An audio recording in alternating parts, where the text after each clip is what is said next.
안녕하세요. 이번에는 지역 냉난방의 기초 개념에 대해서 한번 해보려고 합니다. 지역 냉난방.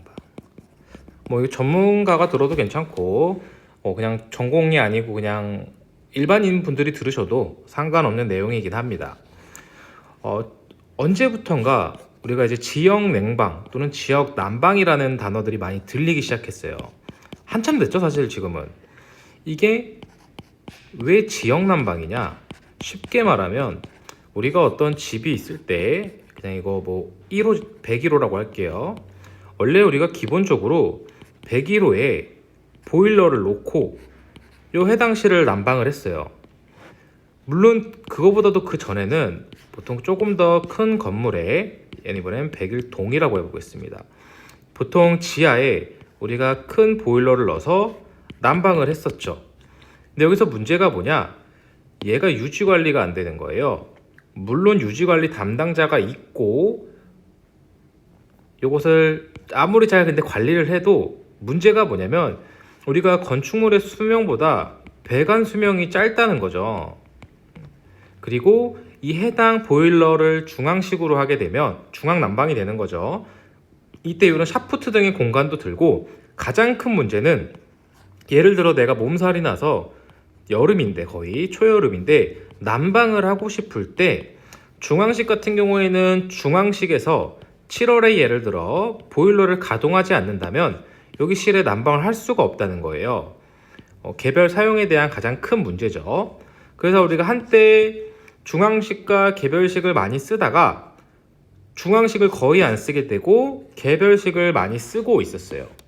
근데 이제 발생하는 문제점이 뭐냐면 우리가 실제로 어마어마하게 많이 쓰는 에너지가 있는데 실생활에서요, 얘가 바로 전기라는 거죠. 그럼 우리가 결국 전기가 우리가 생산을 해내야 되는데 여기서 모든 발전 원리를 하지는 않을 거지만 일반적으로 우리가 그냥 이렇게 그릴까요? 거의 우리가 화력발전소든 원자력이든 풍력이든 수력이든 우리는 이 터빈이라는 걸 돌려서 전기를 만든다는 거죠. 이 터빈을 돌려서 우리가 발전기를 돌려서 만드는데, 일반적으로 우리가 터빈을 돌릴 때 이게 우리가 말하는 석탄유일 수도 있고 원자력일 수도 있고 그냥 보일러라고 칭하겠습니다. 결국 얘가 그 열을 이용해서 거의 다요, 우리가 물을 끓여요. 그래서 이 증기를 보냄으로 인해서 터빈을 회전시키게 되고 그게 이제 전기를 만드는 거죠. 즉, 이 터빈에서 보일러로 다시 돌아오고, 물론 여기 이제 물이 돼서 돌아오니까 증기도 섞이지만, 펌프가 이렇게 계속 순환을 해서 우리는 터빈을 계속 돌립니다. 근데 여기서 발생하는 게 뭐냐면 우리가 터빈을 돌려서 예를 들어 이 보일러를 엄청 큰 보일러겠죠. 이거 막 건물만한 보일러가 됩니다. 보일러를 돌리는데 우리가 쉽게 말해서 석탄이라고 해볼게요. 우리는 결국 석탄이 가지고 있던 일회용 같은 느낌이죠.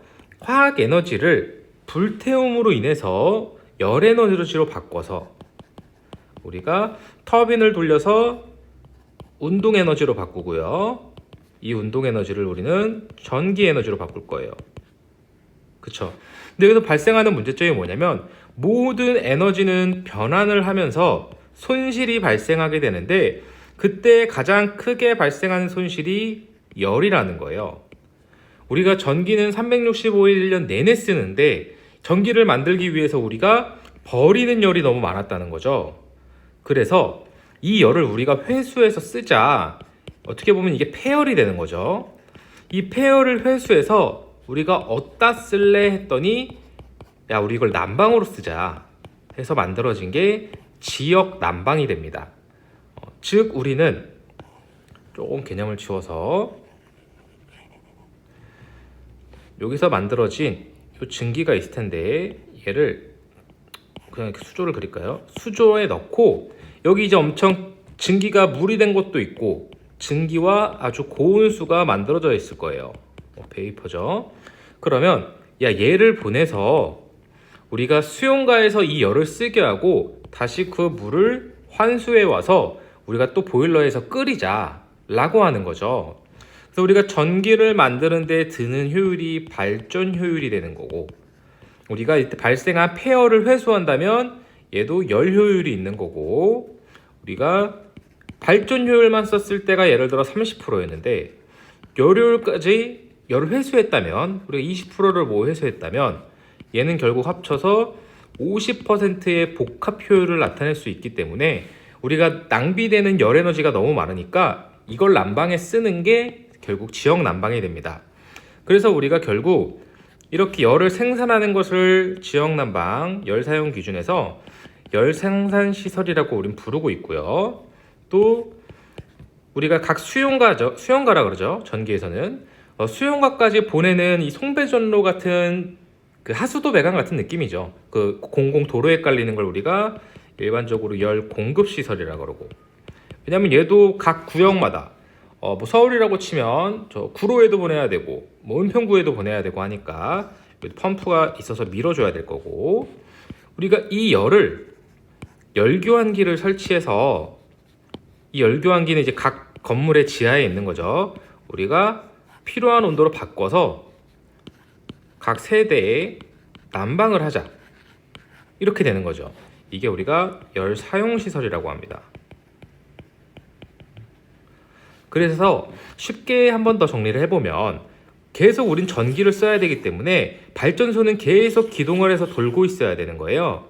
근데 이걸 돌리면서 발생하는 게 열인데, 이 열을 버리면 너무 아까우니까 우리가 물론 최소한 복수기라던가 이런 회수 장치들을 하지만 그래도 손실이 발생하니까 그 열을 우리가 각 세대로 보내서, 각 지역으로 보내서, 물론 말이 각 지역이지만 각자 해당하는 담당 지역이 있습니다. 그 건물에서 이거를 난방에 쓰게 하자. 그게 이제 지역 난방이 되는 거죠. 왜냐면 우리는 개별 보일러를 써더라도 우리는 전기는 똑같이 쓸 거라는 거예요. 그러면 난방을 여기 가스를 따로 쓰지 말고 이 전기를 생산하면서 발생한 폐열을 가지고 난방을 하면 훨씬 에너지가 절약되겠구나 라고 해서 우리는 이제 지역 난방 고시 지역이 있는데, 지역 난방 시설을 하는 장소라면, 지역이라면 일정 법규 이상, 우리가 뭐 보통 연면적 3,000 이상이죠. 또는 열부하 30만이었나요? 이상이 되면 무조건 해당 지역의 건물을 지을 때는 지역 난방을 필수적으로 하도록 하고 있는 거죠. 내 임의로 못할 수가 없다는 거예요. 근데 이제 여기서 문제점이 발생한 거죠. 들으면서 아시겠지만 난방 좋아요. 근데 우리가 전기를 가장 많이 쓰는 건 여름이죠. 왜냐면 우리 에어컨 때문이죠. 그러면 이 열 가지고 우리가 냉방을 할 수 없을까? 라고 해서 만들어진 게 그 다음 이제 지역 냉방이 됩니다. 결국 지역 냉방은 크게 두 가지로 나뉠 수 있어요. 두 가지. 무슨 말이냐면 우리가 냉수를 직접 공급하는 방법과 온수를 공급하는데, 이게 중온수일 수도 저온수일 수도 있겠죠. 공급을 하는데 우리가 지금 발생하는 게 냉열이 아니고 차가운 게 아니고 뜨거운 열이잖아요. 온열. 이 온열을 이용해서 우리가 냉방을 할 수 있는데, 정확히 말하면 냉동 효과를 얻을 수 있는데, 이 장치가 바로 우리가 잘 알고 있는 흡수식 냉동기가 되는 거죠. 흡수식 냉동기는 영상이 있죠. 우리가 결국 흡수식 냉동기가 우리가 재생기라고 하는, 또는 발생기라고 하는 곳에서 이 흡수액을 계속 끓여서 재생을 하는 거였는데, 이때 우리가 버너, 증기, 고온수로 이 흡수액을 끓일 수 있었는데, 이때 끓이는 걸 여기서 발생한 폐열을 가지고 끓이면 우리는 결국 그 폐열로 냉방도 할 수 있다는 거죠. 또는 이 수용가에 각 열 사용 시설에 흡수식 냉동기를 설치하지 않고 이 열 생산 시설에다 직접 흡수식 냉동기를 설치를 한다면 바로 냉수를 공급할 수도 있겠죠. 그래서 우리가 결국 열 생산 시설이라고 했을 때 직접적으로 냉수를 공급하는 방법과, 여기가 이제 그냥 수용가라고 적겠습니다.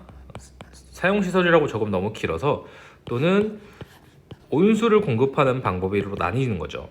일반적으로 냉수는 3.5도로 공급하고 우리가 13도 정도로 회수를 하고요. 중온수는 실질적으로 한 115에서 한 125도로 공급을 하는데 우리가 냉방은 설계할 때 우리가 95도 정도로 설계를 하기 때문에 우리가 95에서 98도 정도로 보낸다. 우리가 난방을 하기 위해 공급되는 온수와 냉방을 하기 위해 공급되는 온수에는 온도 차이가 있다는 거죠. 왜냐면 난방하려면 더 열이 뜨거워야 되기 때문에.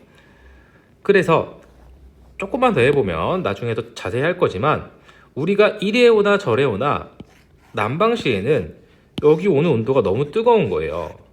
물론 이제 제가 115도라고 했는데 물은 100도씨에서 끓지 않나요?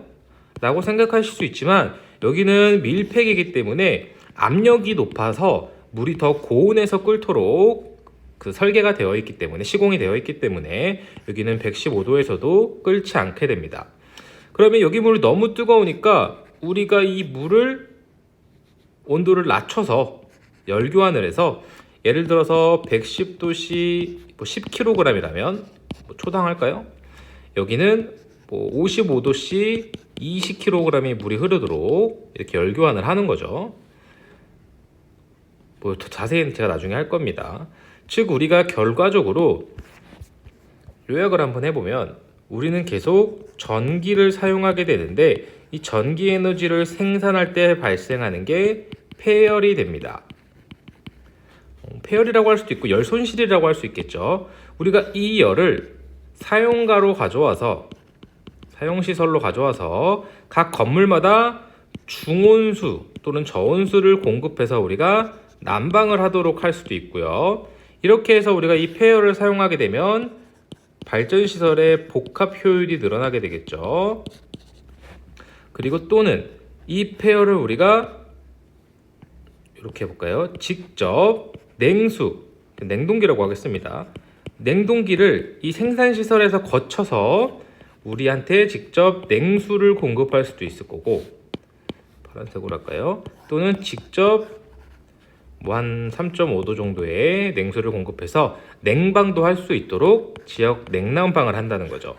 일반적으로 우리가 지역 난방은 절대적인 건 아닙니다. 우리가 아파트 같은 공동주택 또는 주거시설 같은 경우에는 난방만 하는 경우가 많이 있습니다.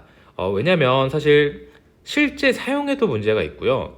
저는 지역 난방을 별로 좋아하지 않는데 선호하지 않는 편인데 왜냐면 이 아파트에 내가 키고 싶을 때 못 키는 경우도 있고 공사비가 늘어나긴 하잖아요. 하지만 실제로 우리가 이런 근생이라던가 근린생활시설, 판매시설 같은 경우에는 지역 난방을 필수적으로 적용을 하고 있는데 얘도 좀 문제가 많죠. 왜냐면 이렇게 하고 나서도 추가로 에어컨을 설치하는 경우가 많이 있습니다. 예를 들어서 고깃집 같은 거 하게 되면 이 지역 냉방의 설계값으로 설계를 하게 되면 난방이 부족한 경우가 많이 있거든요. 그래서 이런 문제점도 좀 있고 간단하게 개념 정도만 해보겠습니다. 오늘도 감사합니다.